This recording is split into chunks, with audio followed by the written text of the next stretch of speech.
Salut à toi, pensée du jour numéro 459. On va parler HRV, Heart Rate Variability, variabilité cardiaque.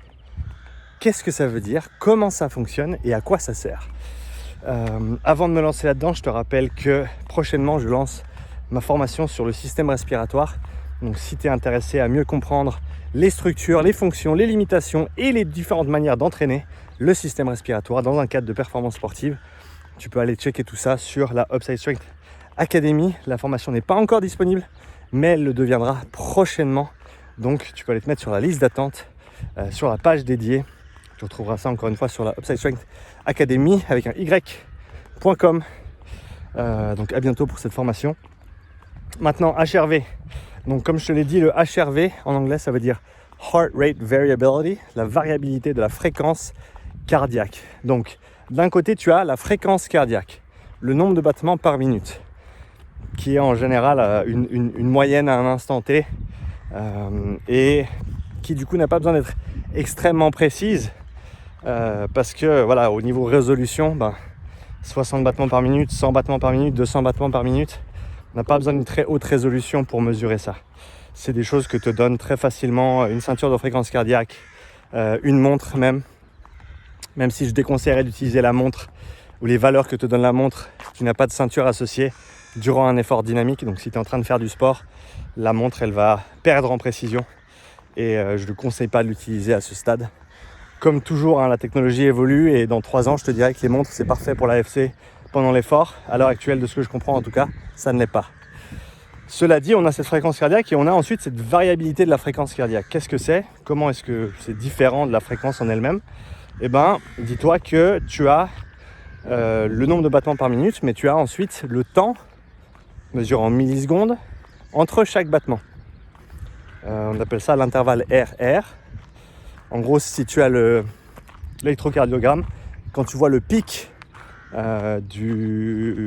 sur le graphique, si tu veux bien, eh ben, c'est le temps en millisecondes entre 2 pics, donc entre 2 battements, qui est mesuré. Et cet intervalle de temps, disons que ton cœur bat à 60 battements par minute, et ben tu me diras ouais donc c'est facile. L'intervalle RR c'est 1000 millisecondes, donc c'est 1 seconde entre chaque battement. Et ben non, le cœur ne bat pas comme un métronome de manière ultra régulière.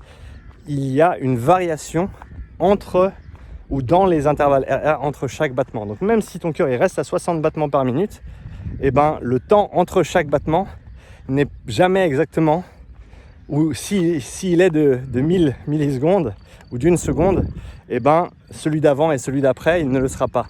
C'est-à-dire qu'il y a une variabilité, ça change de battement en battement ou d'intervalle en intervalle, et c'est cette variabilité, c'est la magnitude de la différence entre un intervalle et les autres qui est mesurée avec cette variabilité cardiaque. Donc déjà, au niveau précision de la mesure, eh ben, ça demande un niveau de résolution beaucoup plus élevé, parce que là, du coup, on est sur du 1000 Hz, donc 1000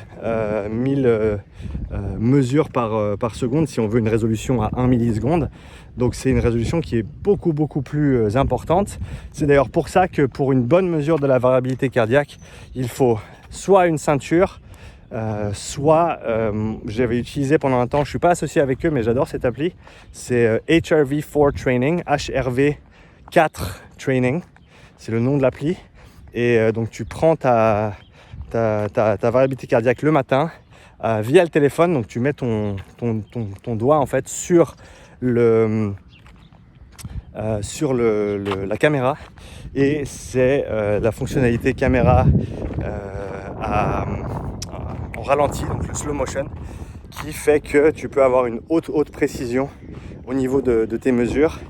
Et c'est une application qui a été validée contre la Polar H10, donc la ceinture, une des meilleures ceintures on va dire disponibles sur le marché pour monsieur et madame tout le monde à l'heure actuelle. Donc pour avoir ce niveau de résolution, il faut idéalement soit une ceinture, soit l'application. Il y a beaucoup de montres maintenant qui te donnent la variabilité cardiaque aussi, et je pense que si c'est une mesure qui est prise au repos quand tu ne bouges pas, par exemple quand tu dors, c'est une mesure qui peut être valable. Mais après, la difficulté avec le HRV, c'est pas juste la mesure en question, c'est quand est-ce que tu prends la mesure et est-ce que tu es tout le temps dans les mêmes conditions pour reprendre ta mesure. Donc si tu prends ta mesure avec l'application assis au bord du lit le matin quand tu te lèves, et ben tous les matins quand tu te lèves assis au bord du lit, tu vas prendre ton HRV. Si tu as une Whoop et qu'elle te prend ta variabilité de fréquence cardiaque au milieu de la nuit, fais en sorte de comprendre qu'elle le prend toujours au même moment. Après, le souci avec une prise pendant la nuit, c'est qu'un rythme circadien qui varie d'une nuit à l'autre va influencer ces mesures. Mais ça, je sais que les montres connectées, notamment la Whoop et d'autres, s'améliorent de mois en mois et deviennent de plus en plus cohérentes dans leur manière d'interpréter ces algorithmes. Si tu veux en apprendre plus sur tous ces détails, je te conseille grandement le médium de Marco Altini, qui est le fondateur, le créateur de HRV for Training et que j'avais reçu sur le podcast. Donc va écouter le podcast avec Marco, va lire tout son médium si tu veux creuser dans ses variabilités cardiaques. Il explique très très bien les tenants, les aboutissants, les points faibles, les points forts de cette mesure. Mais en gros, maintenant on a parlé un petit peu de comment la mesurer, parlons de à quoi elle sert. La HRV, la variabilité cardiaque, elle nous sert à déterminer de manière très simple, la manière dont je l'explique ici est simplifiée on va dire, parce qu'on peut aller très très loin dans ces explications et ces détails du système nerveux autonome. Donc l'équilibre de ton système nerveux autonome, notamment l'état de ton système parasympathique et sympathique. De ce que je comprends, quand tu fais une mesure courte d'1 à 2 minutes, sans changement de position entre assis et debout, tel que font la majorité des montres et l'application HRV for Training, c'est principalement une quantification de ton état parasympathique. Donc on va dire 2 branches du système nerveux autonome, le système sympathique ou orthosympathique qui lui est plutôt là pour tout ce qui est action très intense, fight or flight comme on dit en anglais, donc le combat ou la fuite. Le parasympathique c'est plutôt rest and digest, donc le repos et la socialisation et la digestion, et c'est important de pouvoir passer d'une branche à l'autre selon la nécessité, et c'est aussi important d'avoir un bon état interne bien reposé, notamment quand tu te réveilles le matin. Et donc une information que peut nous donner cette HRV, c'est notamment ton état de récupération nerveuse par rapport à tes tendances sur les derniers jours et les derniers mois. Ça c'est très très important. La HRV ne s'interprète pas en isolation, elle s'interprète sur la base de données accumulées sur plusieurs jours, plusieurs semaines, plusieurs mois. Parce qu'il faut connaître tes tendances à toi, idéalement corrélées avec un questionnaire subjectif. Donc tu prends ton HRV le matin, mais tu remplis également un petit questionnaire. Comment est-ce que tu as dormi? Combien d'heures est-ce que tu as dormi? Est-ce que tu as bu hier soir? Est-ce que tu es bien reposé? Quel est ton état émotionnel? Quelle était l'intensité de tes entraînements hier? Etc. etc. Est-ce que tu es fatigué? Est-ce que tu es bien reposé? Et ça permet à l'algorithme, à l'application, peu importe laquelle tu utilises, de déterminer où tu te trouves. Est-ce que tu es dans le vert aujourd'hui? Donc tous les voyants sont verts, tu es bon pour t'envoyer. Est-ce que tu es en orange? Il semblerait que tu sois un peu fatigué de par la HRV, mais aussi de par ton questionnaire subjectif. Ou alors est-ce que tu es dans le rouge? Où là tous les voyants sont en mode alarme et il faut peut-être considérer ça comme une journée de repos. Peut-être faire un petit peu de repos actif, de récupération active, peut-être un petit peu de travail type musculation, mais à faible charge et sans pousser trop loin, pour mieux récupérer. Et demain, tu pourras revenir, et si tu es dans un meilleur état nerveux, envoyer une grosse séance. Donc c'est un moyen d'autoréguler les entraînements, mais je pense qu'il ne faut pas non plus s'y fier comme si c'était la seule vérité vraie. On a un programme d'entraînement, on a une semaine d'entraînement à effectuer, on a des contraintes logistiques et je pense pas qu'il y ait beaucoup de monde qui puisse complètement auto-réguler ses entraînements sur la base de ces valeurs-là. En plus de ça, je ne conseillerais pas, même si tu avais le temps, de le faire uniquement sur la base de ces valeurs-là, parce que tes valeurs de HRV et tes tendances et avec ton questionnaire subjectif, c'est tes valeurs, c'est ton état nerveux, si on veut bien, au repos. Il y a aussi la réponse que tu vas avoir à l'entraînement. Donc quand tu commences ton entraînement, si tu veux aller un cran plus loin, tu aurais un échauffement standardisé qui te permettrait de juger de ton état actif et de corréler ça avec ton état au repos, ton état passif, et sur la base de ces informations, prendre une décision quant au contenu et à l'intensité et à la durée de ta séance d'entraînement.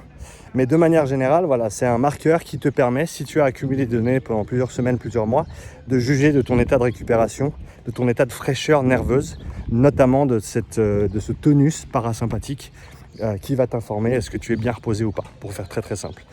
Et encore une fois, ce n'est pas à interpréter en isolation, ce n'est pas à prendre comme la seule vérité vraie, mais c'est à mettre en relation avec un questionnaire subjectif, avec tes valeurs actives, pour ensuite déterminer comment va procéder ta semaine d'entraînement, tes jours d'entraînement.